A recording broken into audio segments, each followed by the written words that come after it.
What is up, everybody, and welcome. In today's video, we're going to be taking a look at this Gavko Knives Leopard. I am super stoked to have this piece in my collection, and I'm really excited to go over with all of the interesting details and tidbits of this knife with you guys.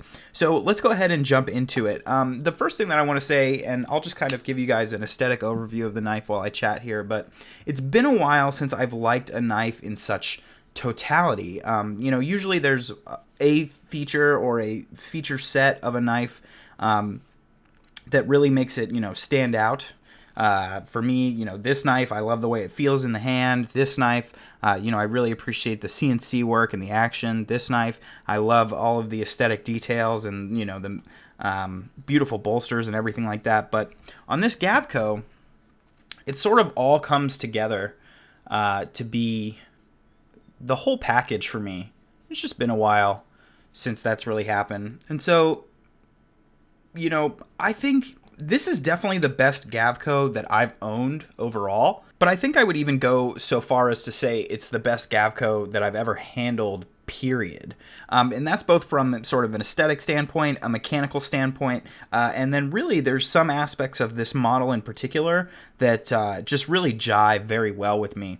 And I suppose that's more of an opinion thing, but we'll talk about that. So in looking at the knife, you can see here on the blade we have this gorgeous vertical hand rub satin finish along the primary bevel. And I've really always wanted a knife with Mike's satin finish. It's one of the only vertical satin finishes that I personally enjoy. Usually to me, the vertical satin, it seems to be done more often on like production knives and stuff, so it's usually just not finished quite as well. And I have a bunch of the South Africans in my collection, which all do a horizontal finish. So it was really nice to have this vertical finish from Mike. And then if you pair that with these hammered flats, which is sort of a unique and trademark characteristic of his knives, I had a similar finish on the small Mako that I had. Paired together, it's just absolutely gorgeous. And then what you'll see here is you can't even really call it a swedge. It's more just like a aesthetic chamfer all through the edge of the spine here, where he's done a satin finish. Watch how the light plays off of this thing. See that? See how it's like a shooting star? Absolutely gorgeous. And you can see on the top here, he's got that carved bark finish all the way through the tip. But just the vertical satin finish broken up with the dark flats and then topped off with this beautiful thin line of satin finish. Just absolutely stunning. If we look at the handle here, it's Mike's amazing Timascus. Now he achieves this look through a combination of electroanodizing and acid washes, or acid etching rather. I've never really asked him to go into too much detail with me. Certainly makers don't want to spoil their secrets, but it's quite a process to achieve this level of depth and color and precision in the pattern. And I know that it's something that, Mike has worked very hard on perfecting, and he's done a fantastic job. You can see that zirconium with a little bit of sheen to it. You can really see the layers through the speed holes. You can see the diagonal cut, all the beautiful layers going down in each of those little funnels. This is the lava lamp pattern.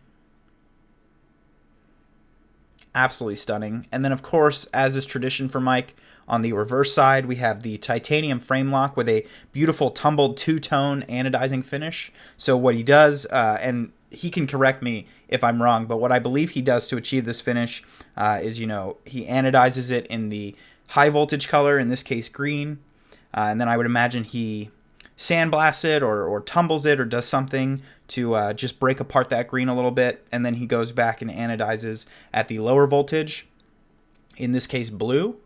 And so what you get is this amazing sort of crystal-like finish where it's two colors sort of shining through one another. We have the matching black Damascus clip. You can see the carving. It's almost like gills. You know, this is named after the leopard shark. And he does these really cool milling. This is done on a hand mill, not CNC'd. Beautiful Steve Kelly pivot. You can see again two-tone anodizing to match the rest of the knife. Green undertones with a blue cap.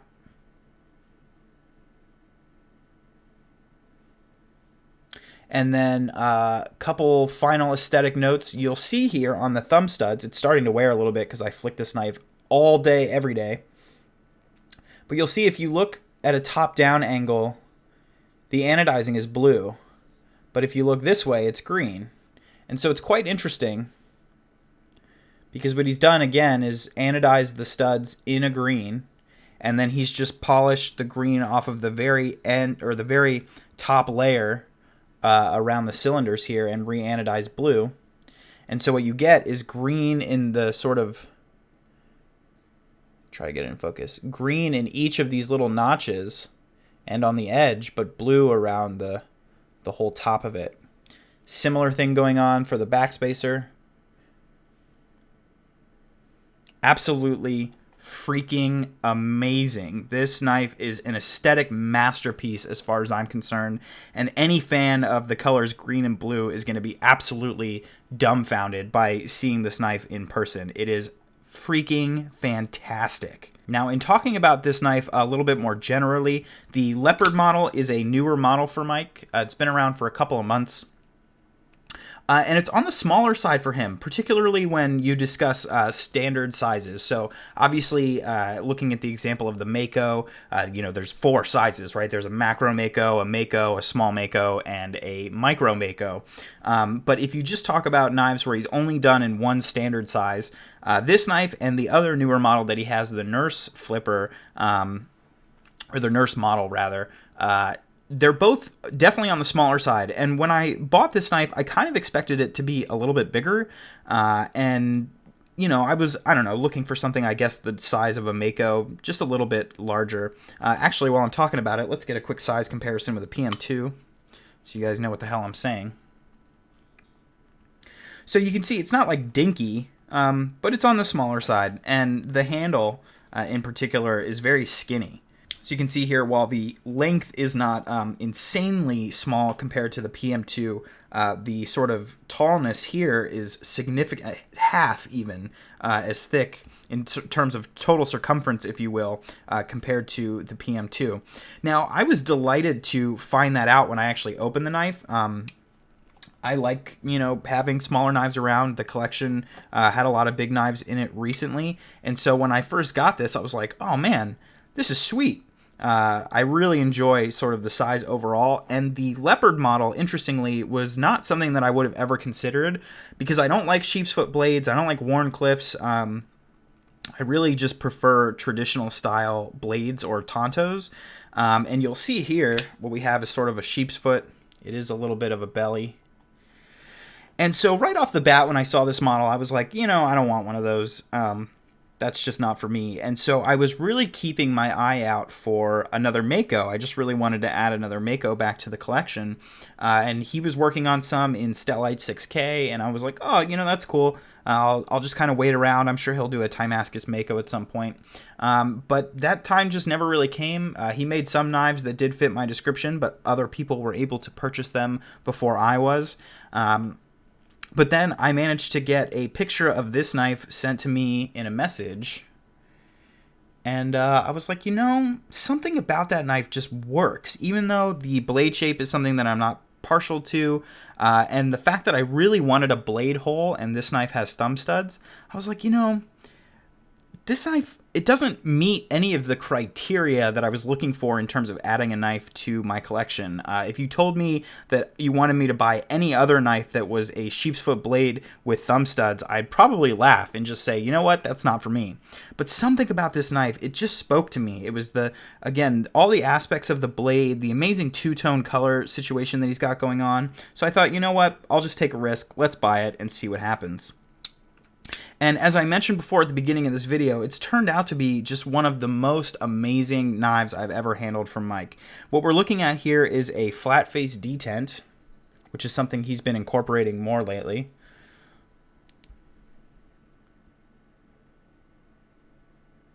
There you go.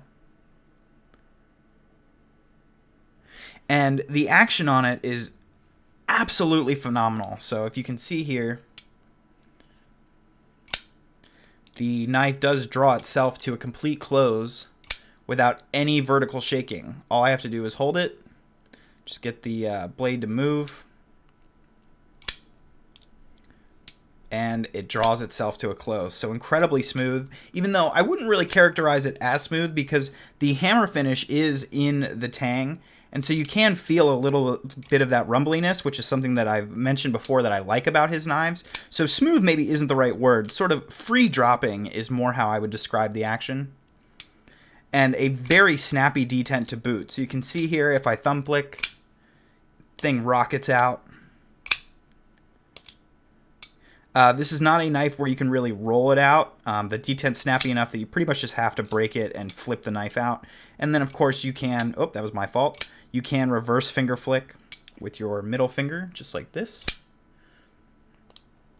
So super fun to play with. You still get a lot of those benefits that you get that I was sort of looking for in having the blade hole. And while I still would prefer the blade hole, he's done an excellent job with building these thumb studs to function very well with the knife. Now, something else that really interested me about this model after I got it is the perfectly straight spine. And what that means is you can sit the knife down. And when you sit the knife down, it's not the only knife that you can do that, but because there's no flipper here and because the spine's completely straight, it sits flush with a table. And to me, that is just so aesthetically pleasing, it's insane. So to the point where, and many of you may know this, but I'm going to flash a picture up on screen right now.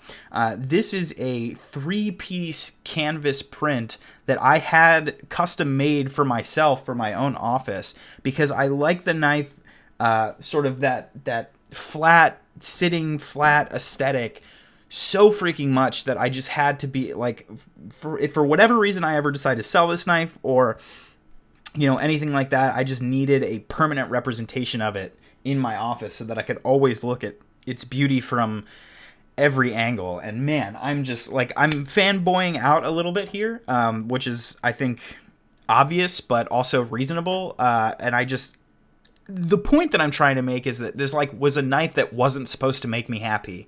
You know what I mean? Like, it doesn't fit really much of what I was looking for in terms of adding another Gavko to my collection. And yet here I am absolutely ranting and raving over it to the point where I've had to make art out of it so that I can continue to consume its aesthetics. Just, it really, really stands out as an amazing piece of work.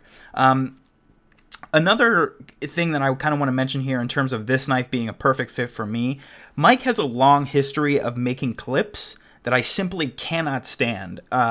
While utilitarian strength sort of has its place in the knife world, it's simply not my preference. And every single clip I've ever tried from him, particularly the ones that are Timascus or black Timascus, are super, super stiff. I have a lot of trouble getting them in and out of my pocket, which, again, from a utilitarian perspective, if that's how you want to build a knife, I respect that and I understand that. It's just not my personal preference. I like being able to slide a knife in and out of my pocket without using my opposite hand to hold the pocket still. I just want to put the knife in and pull the knife out one hand. That's my preference. And that's never been achieved on a clip that I've personally tried of Mike's work. They're typically very stiff. However, something about this clip worked out perfectly to where I'm actually able to get this in and out of the pocket without using my opposite hand. So it's kind of like for me, this knife is like destiny, right? Like it shouldn't be the way it is. It shouldn't make me feel the way it does. And it just doesn't fit any criteria for me. I think it's the perfect example of don't judge a book by its cover. This knife has turned out to be basically one of my favorites in my collection.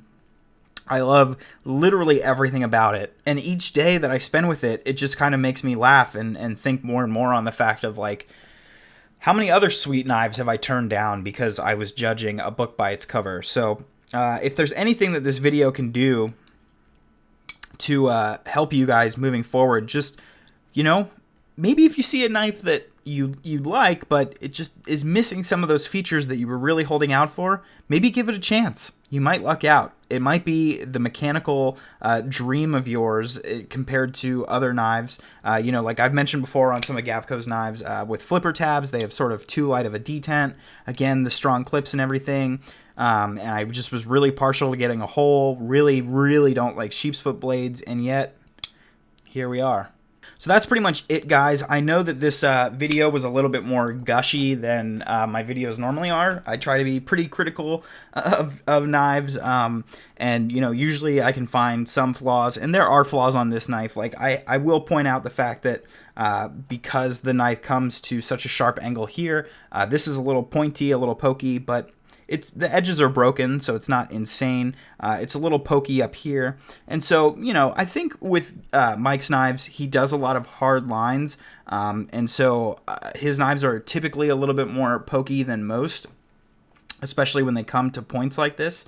But to me, that's just sort of like part of his deal. His knives sort of feel like they're extracted from the ground, right? Like this feels like a rock that has been mined out of a quarry and has been processed into the shape of a knife. It's got a very sort of prehistoric, very industrial feel to it. And while that's not normally what I go for, I tend to like sort of the classier, softer, more gentlemanly features on a knife. When somebody does something well, it doesn't really matter how much it is or isn't your preference. You can have such a deep appreciation for how well something is executed, regardless of how it fits your personal taste. And that's an excellent example of this knife. It just was executed so well that all of my predispositions about a lot of the features that it has are inconsequential to how much I've actually ended up enjoying the knife. So again, I apologize for such a gushy video. I would have liked to be a little bit more critical, but frankly, I'm just biased on this one. It's just fabulous. I just freaking love it. I did not expect this to be a knife that I would want to keep, but here I am. It's an absolute mainstay of my collection, at least for the time being. Things always do change, but I really love this knife. I'm so thankful to Mike for making such an amazing piece.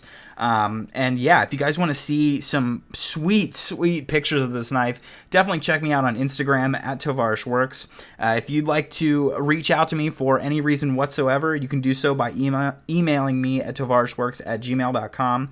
If you're interested in a knife-related podcast, go check out our podcast, Knifecast. It's available on YouTube, iTunes, Google Play, basically anywhere you can download a podcast, you can find it. Just search Knifecast. That's myself, my friend Josh, and Frank, Dr. Frunky, who's another excellent YouTube knife personality. And yeah, definitely go check that out. Thanks so much for watching, guys, and I will see you next time.